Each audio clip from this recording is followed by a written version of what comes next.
Já estamos de volta com o Gazeta Entrevista. Daqui a pouco a gente dá sequência.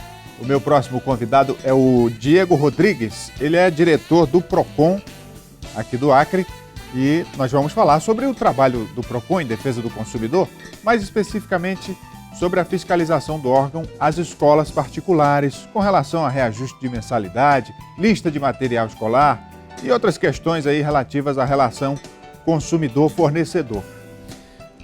Agora deixa eu abraçar aqui os amigos da Copserge, parceiros nossos aqui do Gazeta Entrevista. Olha, com trabalho, união e respeito aos cooperados, a Copserge se tornou a maior cooperativa de trabalhadores do Acre. A Copserge valoriza o esforço de cada um, com divisão de lucros, capacitação, assistência social, atividades educativas e de lazer. São 16 anos garantindo renda e uma vida digna para milhares de famílias. Copserge, há 16 anos, onde o cooperado vale ouro. Muito bem, Diego Rodrigues, diretor do PROCON. Vem para cá. Rogério. Boa noite. Boa noite, Tudo Rogério. bem, Diego? Prazer estar aqui contigo. Prazer é nosso.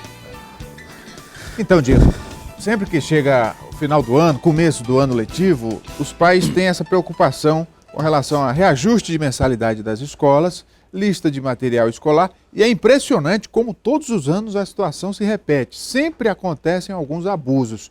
Como é que o PROCON está trabalhando nesse fim de ano para impedir isso? Então, boa noite, Rogério. Essa é uma agenda de trabalho do PROCON. Nós temos intensificado a cada ano essa nossa atividade de fiscalizar aí a volta às aulas, né? Então, como você bem disse, é um momento de grande demanda dos pais de alunos nas escolas particulares, tanto na questão da rematrícula como na listagem de material escolar a ser adquirido para o próximo ano letivo. E o PROCON tem trabalhado agora atuando na fiscalização e autuando as escolas, as empresas que não estão cumprindo as regras determinadas pelo Código de Defesa do Consumidor. E basicamente, o que as escolas têm que fazer? Quer dizer, reajuste independente do PROCON estar atuando, mas tem uma margem que elas devem trabalhar, né? Então, a escola tem a liberdade de fazer o reajuste dela, portanto, que dê cumprimento ao que diz o Código de Defesa do Consumidor, tem que ser justificado, né? Não existe expresso um limite, um percentual estabelecido, né? O que o Código de Defesa do Consumidor estabelece é que a escola tem que justificar o reajuste, no caso, se houver, né? Então, o PROCON, ele atua nessa frente. Nós iniciamos no início do mês de novembro essa fiscalização, nós notificamos todas as escolas particulares de Rio Branco, para que no prazo de 10 dias eles apresentassem a planilha de custos, né, e de reajuste, caso houvesse, das mensalidades. Então, esse trabalho já está sendo realizado pelo PROCON, levantando as informações fornecidas pelas escolas. Apenas uma escola particular em Rio Branco não cumpriu as determinações, não atendeu a notificação do PROCON. Infelizmente não é a primeira vez, é um caso de reincidência, e o PROCON já instaurou um processo administrativo e nós vamos aplicar as sanções cabíveis aí nesse caso. Em relação à lista de material escolar, também, o que o PROCON recomenda? Então, é momento para que os pais tenham muito atenção no que está sendo pedido na lista de material escolar, né? Em regra, o que não se pode pedir dos pais de alunos são materiais de uso comum, ou de uso coletivo da escola, ou seja, papel higiênico, resma de papel, sabonete, enfim, materiais de uso comum da escola não pode constar na lista de materiais dos alunos. Então a gente está orientando, se identificar alguma situação como essa, denuncia para o PROCON, que o PROCON vai estar indo até o local para a gente constatar e fazer a autuação. Outra questão que acontece envolvendo escola particular é que muitas vezes tem pendências por parte do aluno ou dos pais dos alunos, mensalidades em aberto. Nesses casos, qual é a política, o que diz a lei, o PROCON, como se posiciona? Então, a gente orienta para que exista uma relação comercial da escola com os pais de alunos, nesse momento, da melhor forma possível, ou seja, para que haja a possibilidade de negociar, parcelar os débitos existentes, para que possa trazer aí a possibilidade de renovar aí a sua matrícula aos pais que estão pleiteando aí vaga. Mas, por exemplo, o pai do aluno tem direito de matricular o filho estando com uma mensalidade ou mais em aberto?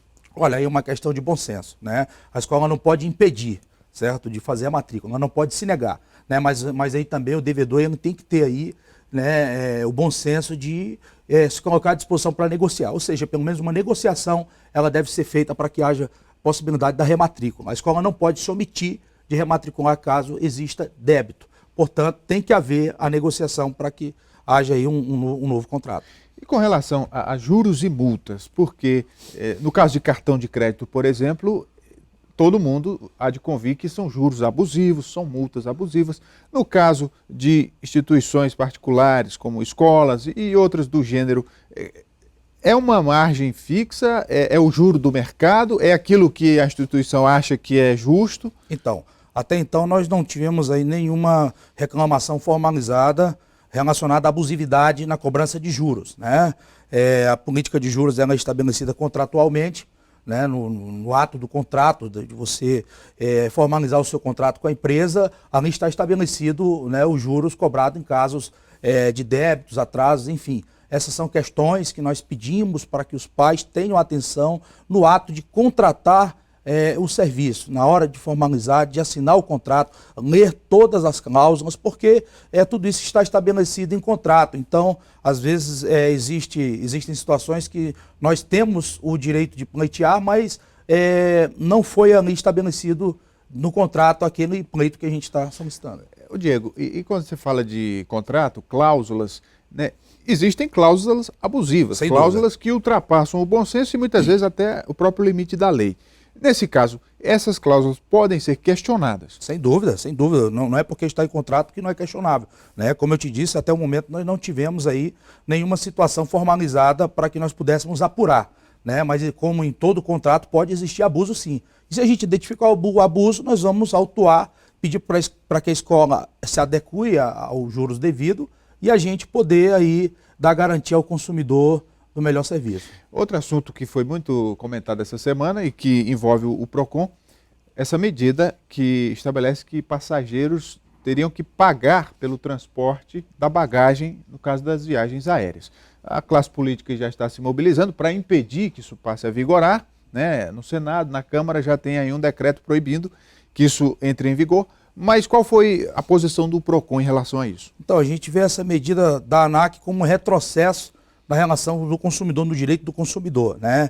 Uma vez que a ANAC agora regulamentou na última terça-feira que passará a cobrar pela bagagem do passageiro, né? Então a gente vê como um retrocesso.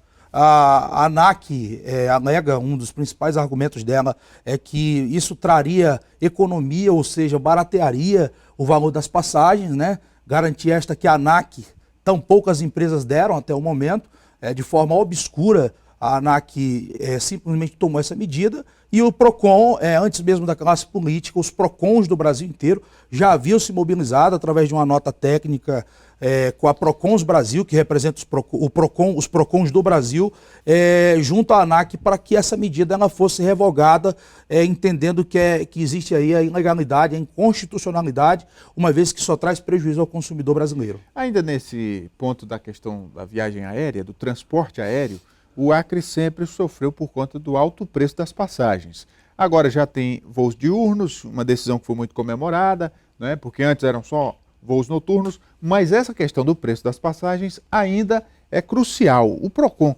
tem alguma ação no sentido de também lutar para diminuir esse preço? Então nós temos colaborado no que cabe aí a autonomia do PROCON de fiscalizar, né, a legalidade nessa relação. Mas, infelizmente, os altos preços estão aí relacionados a um ambiente que foge da competência do PROCON. O ambiente político do Acre ele está bem mobilizado no sentido de tentar trazer um preço justo da passagem aérea para o Acre. Né? Essa é uma das bandeiras que a gente veio do senador Jorge Viana desde lá de 2010, que ele vem travando junto ao Congresso, e a gente vê agora algum resultado ainda muito tímido. A gente vê aí na qualidade do serviço aéreo prestado aqui para o nosso povo, a gente tem mais um voo diurno agora, portanto os preços das passagens eles ainda continuam num preço excessivo, que dificulta aí a gente ter acesso. Diego, em relação ao trabalho do PROCON, esse ano está encerrando, quais foram os campeões em reclamações lá? Que tipo de serviço ou produto é campeão em reclamação? Então, nós estamos aí trabalhando o cadastro que será apresentado em março. Esse cadastro elenca aí as empresas mais reclamadas, né, ao PROCON, e posso falar do dado de 2016, que consecutivamente tem sido aí o serviço de prestação de energia elétrica, né?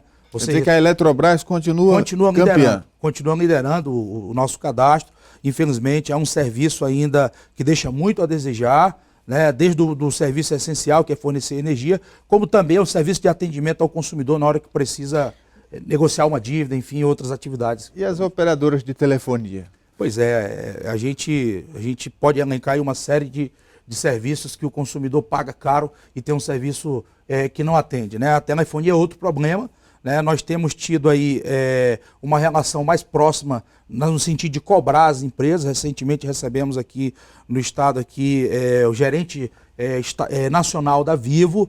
Nós cobramos melhoria no sistema, eles apresentam alguns dados na Anatel que acaba beneficiando as empresas quando a gente cobra melhoria no serviço de internet, por exemplo. A Vivo é uma empresa que alega que o serviço do interior do estado é de responsabilidade da operadora Claro, e aí a gente agora passa a notificar a empresa Claro para que eles apresentem aí dados para que será um investimento no ano de 2017. Enfim, a gente vai trabalhando, fiscalizando, mas é preciso que a população atue junto ao PROCON, cobrando de seus representantes políticos lá em Brasília para que cobrem, para que realmente defendam a melhora desses serviços para o nosso povo. Muito bem, conversei aqui com o Diego Rodrigues, que é diretor do PROCON do Acre. Muito obrigado, Diego. Obrigado, Rogério. À disposição. Vamos fazer o intervalo. Em instantes, a gente volta aqui com o Gazeta Entrevista. Continue com a gente.